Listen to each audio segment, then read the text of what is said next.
प्रार्थना में जाएंगे। हम अपने अपने आंखों को बंद करें और सर को झुकाएं। हे पवित्र जीवित सर्वशक्तिमान पिता परमेश्वर, आज के सुंदर नए दिन, सुंदर सुबह के लिए और सुंदर समय के लिए हम आपका धन्यवाद करते हैं। पवित्र पिता परमेश्वर, आज है जो पवित्र वचन पिता परमेश्वर आप हम सभी के लिए दिए हैं पिता परमेश्वर, प्रभु परमेश्वर पिता, वो वचन हमारे हृदय में जड़ पकड़े और फलवंत हो जाए। प्रभु परमेश्वर पिता, हमारे जीवन में बदलाव और आशीष का कारण ठहरे। मेरे पिता परमेश्वर, हम धन्यवाद करते पिता, आगे के पूरे समय को आपके पवित्र हाथों में सौंपते हुए मेरे पिता परमेश्वर, एक छोटी सी प्रार्थना और विनती को प्रभु यीशु मसीह के नाम से मांगते हैं। मेरे प्रियो, आज के वचन से कुछ बातों को सीखेंगे कि मसीह में हमारा चाल चलन कैसा होना चाहिए। इसके विषय में बाइबल हमें क्या सिखाती है। हालेलुया। तो इस विषय में हम कुछ वचनों से सीखेंगे। तो हम निकालेंगे तीतुस पृष्ठ नंबर 299 नया नियम से। तो वह अध्याय 3 में लिखा हुआ है मसीह चाल चलन। हालेलुया। उसका 1 और 2 वचन से हम सीखेंगे। तो खुदा का वचन यहाँ कहता है कि लोगों को सुधि दिला कि हाकिमों और अधिकारियों के अधीन रहे और उनकी आज्ञा माने और हर एक अच्छे काम के लिए तैयार रहे। हालेलुया। खुदा का वचन कहता है कि लोगों को सुधि दिला, मतलब लोगों को याद दिला, लोगों को स्मरण करा बार बार। ये बातें क्या बातें? हाकिमों और अधिकारियों के अधीन रहे। हालेलुया। हाकिम कौन होते हैं? हाकिम हमारे राज्य के मंत्री होते हैं और बड़े बड़े पोस्ट के अधिकारी होते हैं और अधिकारियों के अधीन रहे।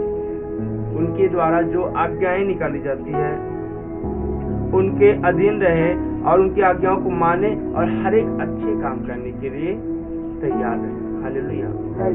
ये एक मसीह में आने वाले व्यक्ति का चाल चलन होना चाहिए। हालेलुया।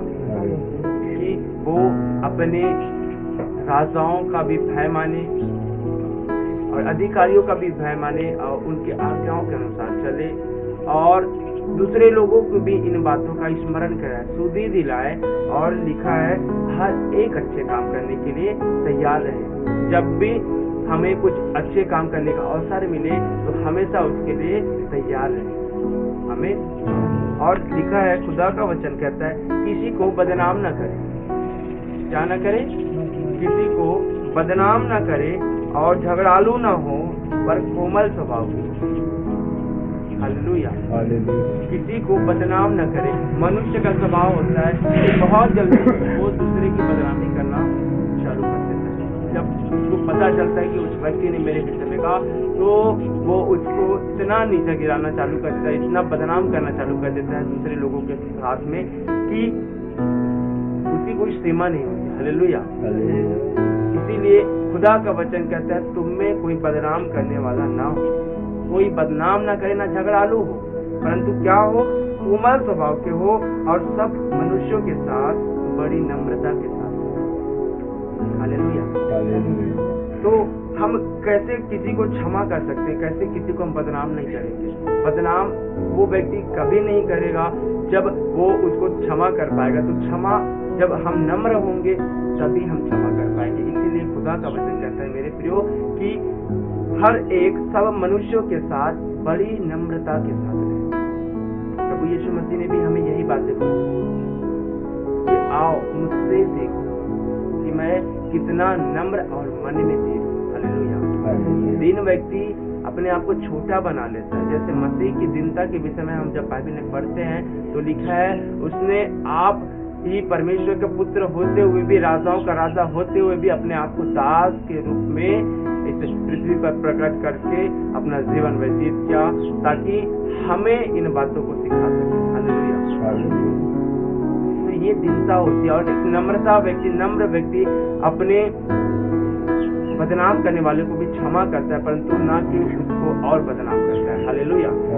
इसीलिए परमेश्वर का वचन कहता है कि मसीह में तुम्हारा चाल चलन कैसा हो कि तुम कोमल स्वभाव के हो और हर एक मनुष्य के साथ, सब मनुष्यों के साथ, चाहे वो मसीह पर विश्वास करने वाला हो या ना हो, चाहे वो एक विश्वासी हो या अन्य जाति हो, हर एक मनुष्य के साथ, ऐसा नहीं लिखा कि सिर्फ मसीह के साथ, हर एक मनुष्य, सब मनुष्यों के साथ बड़ी नम्रता के साथ रहे, अच्छे व्यवहार के साथ में पेश आए, ताकि तुम्हारा चाल चलन उन लोगों के लिए मसीह की महिमा का कारण है। हालेलुया। इसीलिए खुदा का वचन कहता है कोमल स्वभाव के, क्योंकि एक कोमल स्वभाव का व्यक्ति ही दूसरे व्यक्ति के ऊपर क्रोधित नहीं होगा। लिखा है कि किसी को बदनाम न करे और झगड़ालू न हो। झगड़ालू वही व्यक्ति नहीं होता जो कोमल स्वभाव का होता है। हालेलुया। जैसे कि हम नीति वचन में पढ़ सकते हैं कि वहाँ पास लिखा है नीति वचन अध्याय 15 में कि कोमल उत्तर सुनने से गुस्सा ठंडा होता है। हालेलुया। तो कोमल उत्तर वही व्यक्ति दे पाएगा जो कोमल स्वभाव का हो। हालेलुया। इसीलिए खुदा का वचन कहता है कि कोमल स्वभाव के हो, क्योंकि वही व्यक्ति झगड़ालू नहीं होता। क्योंकि जब गुस्सा आता है उसके बाद झगड़ा आता है। गुस्सा फर्स्ट स्टेप होता है और सेकेंड स्टेप झगड़ा होता है। हालेलुया। यदि गुस्सा में ही शांत हो जाए, सब कुछ समझौते में बदल जाए, तो वो झगड़ा आने का नौबत ही नहीं आता। इसीलिए खुदा का वचन कहता है कोमल स्वभाव के, और लिखा है कोमल उत्तर देने से गुस्सा भी ठंडा हो जाता है। हालेलुया। जैसे कि एग्जाम्पल के तौर पे मैं एक उदाहरण आपको देता हूँ। जैसे कि दो व्यक्तियों के लेकर मैं आपको एक उदाहरण देता हूँ। जैसे एक माँ और एक बेटा है। हालेलुया। और उन दोनों के बीच में मम्मी ने बोला कि बेटा ये काम सूर्य को निपटाना है, ये काम को तू कर देना। हालेलुया। और मम्मी चलेगी अपना काम करने के लिए, उस काम को किसके ऊपर सौंप के? अपने बेटे के ऊपर। अब वो छोड़ दिए उस काम के लिए। अब बाद में आके देखी अरे ये काम अभी तक नहीं बना है। अब मम्मी का गुस्सा बढ़ गया कि तूने इस काम को, मैंने इतना समय से बोला है, तूने अभी तक बनाया नहीं। क्या करा था? इतना समय से काम हो जाना चाहिए था, मैं कैसे करूँ इस काम के लिए? तूने अभी तक ये काम बनाया नहीं है। उनका गुस्सा धीरे धीरे बढ़ते जा रहा है, क्योंकि उस काम को उसने बनाया नहीं। और बेटा भी अपने काम में व्यस्त है। अब वो बेटा आया, अब बेटे को जब मम्मी ने बोला, तो एक समझदार जो कोमल स्वभाव का बेटा है वो क्या बोलेगा? मम्मी मैं थोड़ा काम में व्यस्त था, या फिर काम में व्यस्त रहा होगा तो, और यदि नहीं भी रहा होगा तो क्या बोलेगा? मम्मी ठीक है अभी कर दूं इस काम को, अभी मैं बना देता हूँ, कोई दिक्कत नहीं, थोड़ा सा समय लगेगा, मैं इस काम को भी निपटा देता हूँ। ये एक कोमल स्वभाव का समझदार बेटा जो है ये वही जवाब देगा। लेकिन एक जो कोमल स्वभाव का नहीं होगा वो क्या बोलेगा? क्या मेरे पास और कुछ काम नहीं है? इतना सारा मैं भी तो अपना काम कर रहा था, क्या मैं इसी काम को करते रहता? समय मिलता तो कर दूंगा, ऐसा करके मैं सोचा रहा लेकिन नहीं कर पाया। अब उस समय यदि वो ऐसा जवाब देगा तो वो गुस्सा झगड़े में तब्दील हो जाएगा और वो बहुत बात जो है आगे बढ़ जाएगा, और उसी समय मसीह की शांति और मसीह का आनंद उनके जीवन से छिन जाएगा। हालेलुया। और यदि वो बेटा कोमल स्वभाव के साथ कि मम्मी माँ ये काम अभी मैं करा दूं, अभी कर दूं, वो थोड़ा सा काम में व्यस्त हो गया था या कुछ काम में फंस गया था, मैं अभी कर देता हूँ, हो जाएगा, आप निश्चिंत रहें। हालेलुया। तो ये जवाब उनके सारे को ठंडा कर देगा। हालेलुया। और जब उनका गुस्सा ठंडा हो जाएगा तो झगड़े की नौबत ही नहीं आएगी, और मसीह की शांति और मसीह का आनंद और अनंत जीवन जो प्रभु यीशु मसीह में हमें प्राप्त करने के लिए बुलाया गया वो हमारे जीवन में बना रहे।